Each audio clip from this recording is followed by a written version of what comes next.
Hər şey başa düşürəm. Yəni qurbağa okeydir. Yəni bunu yemək olar.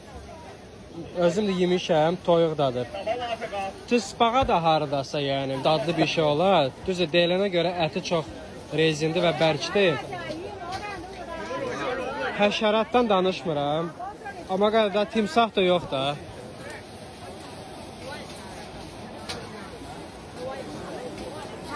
Heç kimsə tısbağa sifariş verib. Deməli tısbağanı götürürlər. Üzərinə orada qazanda acılı sos var. Bu cavan oğlandır. Apardı tısbağanı yeməyə.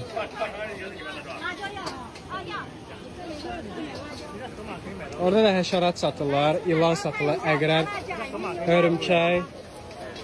Belə. Özə tısbağanın qiyməti 7 manatdır. Bir ədədi 7 manatdır.